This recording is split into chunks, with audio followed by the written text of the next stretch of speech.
मनाली में लगने वाले ट्रैफिक जाम से बचने के लिए मैं निकल तो गई थी रात को, लेकिन मुझे नहीं पता था कि सुबह चंडीगढ़ पे मुझे इतना घना कोहरा मिलने वाला था। फ़ोन वाला हैक भी चला के देख लिया लेकिन कोई फ़र्क नहीं पड़ रहा है। हाय एवरीवन, कैसे हैं आप सभी? Welcome back to my channel and it's officially snow time सारे पहाड़ी इलाकों में, पूरे नॉर्दर्न इंडिया में। इसलिए मैंने सोचा कि 2025 खत्म होने से पहले एक ट्रिप तो बनती है। तो बस बैक पैक करके दिल्ली से 500 किलोमीटर का सफर तय करके मैं आ गई मनाली, हिमाचल प्रदेश में। अब स्नो देखने के लिए मनाली सबकी फेवरेट डेस्टिनेशन बन चुकी है, बट जब मैं मनाली पहुंची तो मनाली बिल्कुल सूखा पड़ा हुआ था। एंड कंपैरेटिवली लास्ट ईयर जब मैं बाइक लेकर दिल्ली से मनाली आई थी अपनी सोलो राइड पे, तब 24 दिसंबर को मुझे इस तरीके का मौसम मिला था। पूरा मनाली वाइट हो रखा था एंड पहुंचते ही स्नोफॉल स्टार्ट हो गई थी and it was very beautiful. Next day मैंने ये हिमालयन 451 हायर करी अटल टनल जाने के लिए, क्योंकि मौसम खराब होता दिख रहा था और स्नो की प्रिडिक्शन भी थी, पर मौसम था कुछ ऐसा।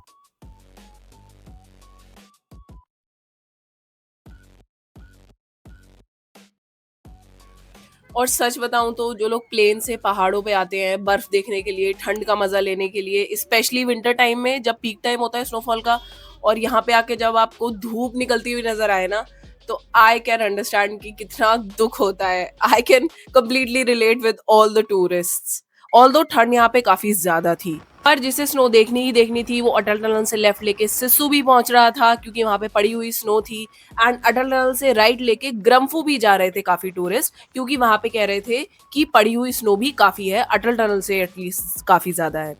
सो बर्फ मिले ना मिले, पर हंटर 350 के बाद हिमालयन चला के ऐसा लग रहा था कि मैं हवा से बात कर रही हूँ। मन कह रहा था कि this is seriously an upgrade I should consider, but एक तरफ मन ये भी बोल रहा था कि नहीं, मैं अपनी हंटर 350 को धोखा नहीं दे सकती। बट इधर वेज सोलांग वैली भी खाली पड़ा हुआ था सैडली, एंड टूरिस्ट खाली हाथ लौट रहे थे। सो ऐसे खत्म हुआ मेरा डे 1 इन मनाली। अब मनाली के बारे में तो सभी जानते हैं, पर मनाली से सिर्फ 20 किलोमीटर दूर एक ऐसी खूबसूरत जगह है जहां से पूरा मनाली नजर आता है। एंड द बेस्ट पार्ट, यहाँ वो मनाली के टेम्पो ट्रैवलर्स और मैगी खाते टूरिस्ट ग्रुप्स नहीं नजर आते, बल्कि भीड़ भाड़ से दूर एक गांव जहाँ हैवी स्नोफॉल होती है और लोग अपनी सर्दी की छुट्टियां चाय पीते पीते इग्लू हाउसेस में मनाते हैं। ये मैंने यहीं पे आके बुक करा था।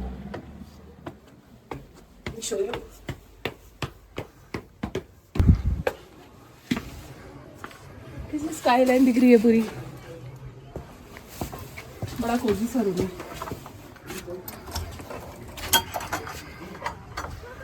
हाँ,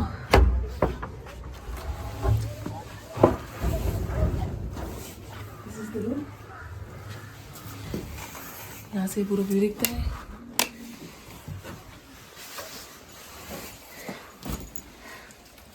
ये वॉशरूम है, यहाँ पे हीटर भी लगा सकते हैं, मतलब हीटर भी अवेलेबल है। और 200-300 रुपये बढ़ा के, वैसे टैरिफ इस रूम का मुझे जो है वो 2000 रुपीज़ मिला है। और कीप इन माइंड कि ये एक अभी मैं न्यू ईयर के टाइम पे हूँ, 30th ऑफ दिसंबर है आज, तो इसलिए टैरिफ इंक्रीज भी है। मेरे ख्याल से नॉन सीजन या फिर नॉन न्यू ईयर के टाइम पे यहाँ पे कम होता होगा टैरिफ। 2000 रुपये विदाउट हीटर एंड 2200 रुपये 2300 रुपये विद हीटर। इतने ही है बस, ये जितने हैं ना, ये जितने 3-4 होटल्स आपको दिख रहे हैं, 7-8 होटल्स होंगे। ये है, इनमें ज़्यादा रूम्स हैं थोड़े बहुत, कुछ होटल्स पीछे भी हैं, यहाँ पे एक इधर भी है राइट में। तो सामान रख दिया था, और कुछ लोकल से बात करने के बाद मुझे पता चला कि यहाँ से 3-4 किलोमीटर आगे ही हमटा पास की ट्रैकिंग स्टार्ट होती है।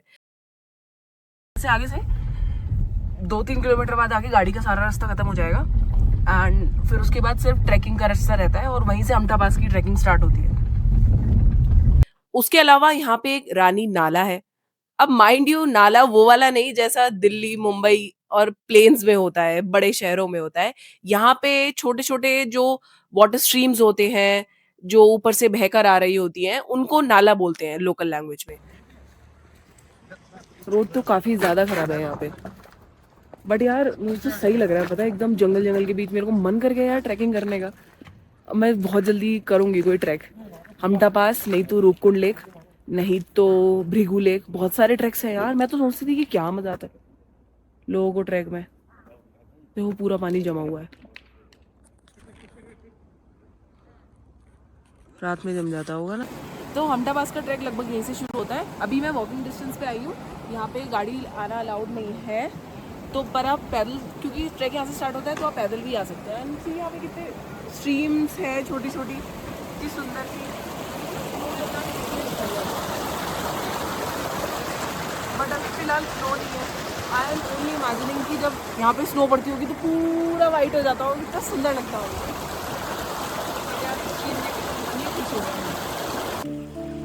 देखो ये वो लगा हुआ है एरो, यहाँ से चल के यहाँ से ट्रैक स्टार्ट होता है। वैसे आज से काफ़ी साल पहले काफ़ी फॉरेन टूरिस्ट हमटा पास ट्रैक को कंप्लीट करने आया करते थे, लेकिन आज यहाँ पे फॉरेन टूरिस्ट का आना बिल्कुल ही ख़त्म हो चुका है एंड कंपैरेटिवली इंडियन टूरिस्ट का आना काफ़ी बढ़ गया है। हमटा पास एक 26 किलोमीटर का ट्रैक है जिसमें आने जाने में लोगों को लगभग 6 दिन लग जाते हैं। ये यहाँ पे कुछ लोगों ने स्टॉल्स लगा रखे हैं खाने के, बड़ा सही है। बर्फ में तो और ज़्यादा सुंदर हो जाता होगा। I mean,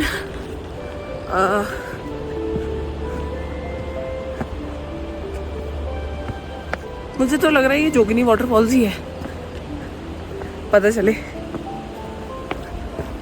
लगभग 1 किलोमीटर चलने के बाद मैं पहुंच चुकी थी अपनी डेस्टिनेशन साइट पे, जो कि है Rani Nala. And honestly it felt like peace. शहरों में इस तरीके की लोकेशंस ढूंढना नामुमकिन है एंड पहाड़ों पे जब आप ऐसी जगह पे आते हो एंड वहाँ पे नेचर के साथ, वहाँ के लोकल्स के साथ समय बिताते हो तो आपको वक्त ठहरा हुआ महसूस होता है।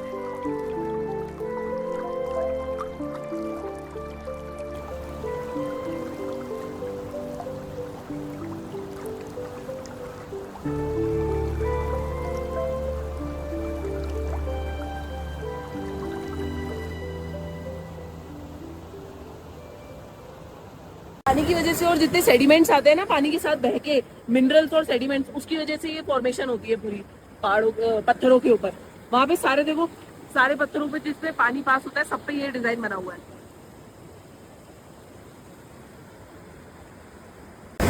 ठीक है, देखो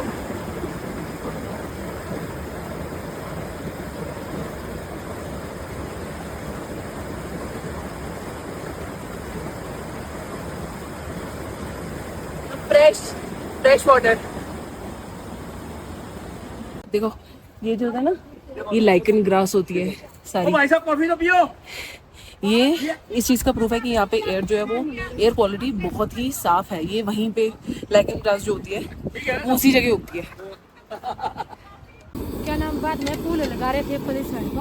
हाँ। फिर ऊपर चढ़ते वक्त उनको फूल नहीं लगाए, पूरा वो रात खुल गई तब हो गया खत्म। फूल नहीं लगाए? फूल रिज लगा रहे थे ना। हाँ। 5 भाई पांडव। हाँ। रात को लगा रहे थे ना। हाँ। उतने में रात खुल गए तब हो गया यहीं पे क्या नाम हो गया उनका। और चाय पीते पीते आंटी ने मुझे पांडुरोपा केव के बारे में भी बताया, जहाँ पे 5 पांडव आए थे और उन्होंने अपनी रात यहाँ पे गुजारी थी।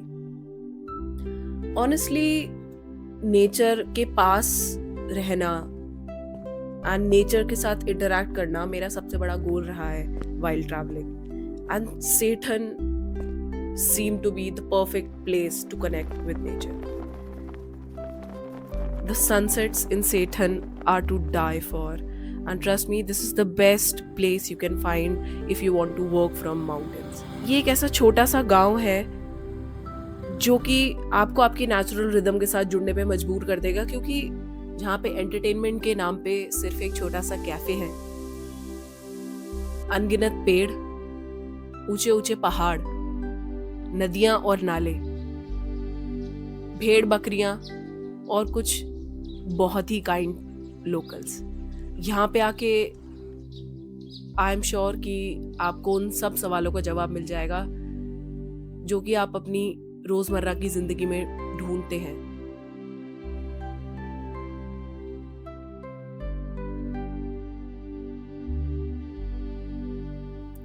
वो कहते हैं ना कि जब शहरों में डॉक्टर भी हाथ खड़े कर देते हैं तो वो सिर्फ एक ही बात बोलते हैं कि कहीं पहाड़ों पे चले जाओ और वहाँ जाके अपनी हवा पानी ठीक करो। तो ये एग्जैक्टली वही जगह है।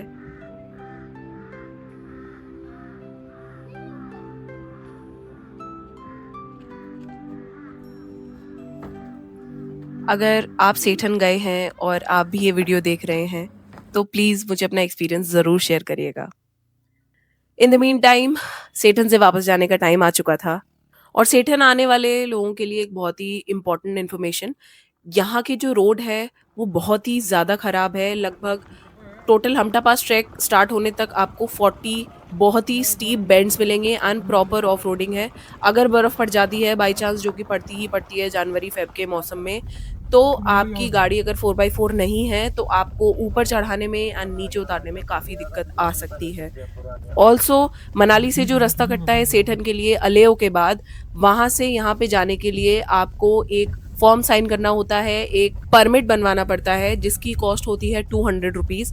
उस परमिट का लिंक मैंने कैप्शन में मेंशन कर दिया, वहाँ से जाके भर सकते हैं। चाहे तो एंट्री पॉइंट पे भी आप जाके हैंड टू हैंड वो परमिट बनवा सकते हैं। नीचे आके मनाली में मैंने अपने लिए बुक कर लिया था एक रूम। सामान है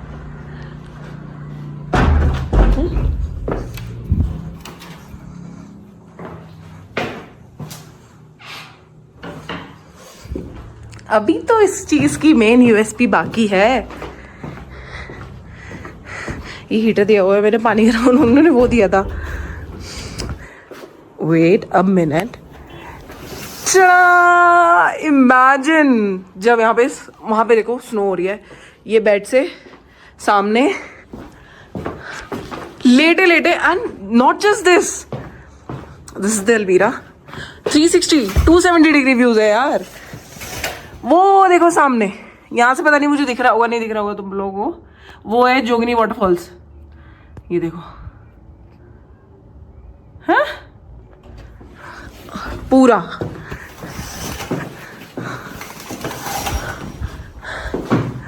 the best room in Manali, I have to say. पूरा मनाली दिख रहा है यार, लेटे लेटे, एंड बालकनी भी है इसमें। सी, ये सामने पलछन है, ये न्यू मनाली है। पहले मैं वहाँ रुकी हुई थी उस साइड एलियोर ग्रैंड के सामने। इधर का भी पूरा है, वो सामने देखो वहाँ पे पता नहीं स्नो पड़ रही है, बादल है, क्या है समझ नहीं आ रहा। हवा चल रही है बहुत तेज़ और कह रहे हैं कि अटल टनल पे स्नोफॉल हो रही है। बादल तो हो रहे हैं यहाँ पे, रात स्नोफॉल भी हुई थी। अभी जल्दी से बस चाय पी के अटल टनल जाती हूँ, वहाँ पे देखती हूँ क्या स्नोफॉल है, क्या सीन है। वैसे तो मेरा कल सुबह वापस जाने का प्लान था, क्योंकि 4 दिन से 5 दिन से ऑलरेडी मैं रुकी हुई हूँ और बारिश कह रही हूँ, स्नो होके दे ही नहीं रही है। तो आई एम होपिंग कि अगर हल्का सा भी अटल टनल पे, अभी काफ़ी ज़्यादा मौसम ख़राब हो रहा है, देखो सारे बादल आ रहे हैं वहाँ पे, मौसम बहुत ख़राब हो रहा है। तो अटल टनल में जिस हिसाब से मौसम होगा ना, उस हिसाब से मैं फिर कल का डिसाइड करूँगी, एक दिन और रुक जाएंगे। इमेजिन यार, यहाँ पे इस पूरी वैली में यहाँ पे स्नो पड़ रही है, पूरी वाइट हो रही है पूरी valley, and here I am sleeping. Wow, one hell of an experience.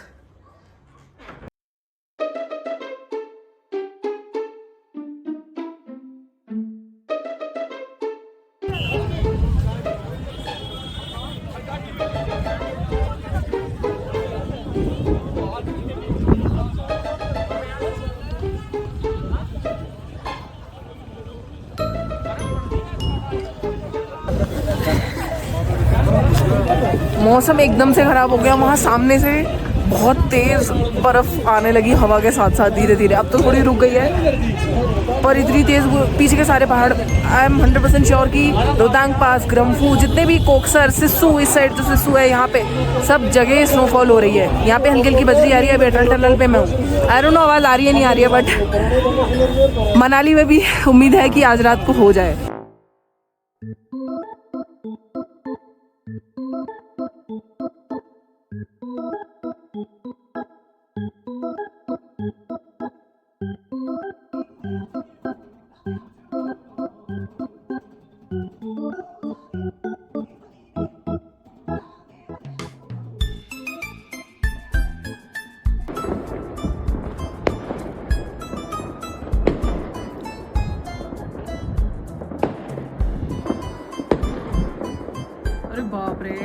बहुत सारे पटाखे फूट रहे हैं यार।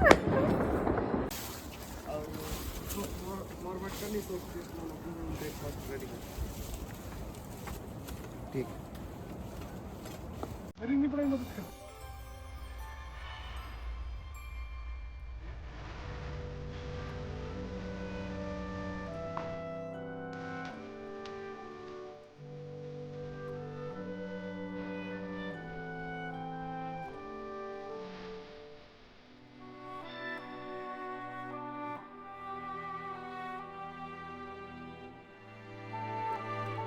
ठंड भले ही नापसंद हो, पर फ्रेश स्नोफॉल में मेरा खुद को रोक पाना लगभग नामुमकिन ही हो गया था।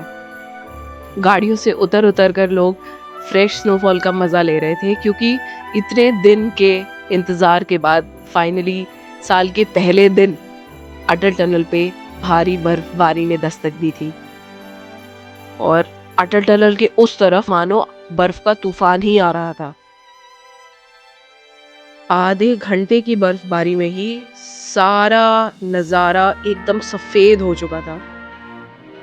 और जितना ये नज़ारा खूबसूरत लग रहा था, गाड़ी चलाने वाले जानते हैं कि यही नज़ारा कितना खतरनाक भी हो सकता है। ब्लैक आइस, स्लिपरी होना, और मेरे सामने सामने एक बेचारे 2 स्कूटी वाले भी अटल टनल के साउथ पोर्टल पे फिसल के गिर गए।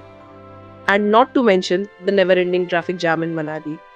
अब क्योंकि बर्फ पड़ने की खबर लगभग आग की तरह फैलती है, तो सुबह 10 बजे के निकली हुई मैं शाम को 5 बजे वापस अपने होटल मनाली में आ पाई। एंड अभी भी ऊपर लोग स्नोफॉल देखने के लिए इस टाइम 5 बजे भी अटल टनल की ओर जा रहे थे।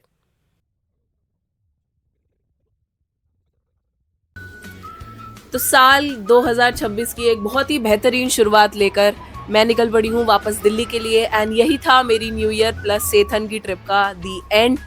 Happy new year to all of you. And आपको ये व्लॉग कैसा लगा आप ज़रूर बताइए। आपने अपना न्यू ईयर कहाँ मनाया, कैसे मनाया, ये भी ज़रूर अगर आप चाहें तो मेरे साथ शेयर करिए। 2025 एक बहुत ही मिक्स्ड इमोशन वाला साल रहा मेरे लिए, but it taught me a lot honestly. I am grateful you guys were here through it all. So in 2026 I am hoping to travel even more, explore deeper and find beautiful hidden places, not just for myself but to share it with you guys. अगर आप मनाली आना चाहते हैं और आपको किसी भी तरीके की कोई भी गाइडेंस चाहिए, तो आप उस चीज से रिलेटेड भी मुझसे कमेंट में सवाल कर सकते हैं। I would love to entertain all of your questions. Thank you so much for watching.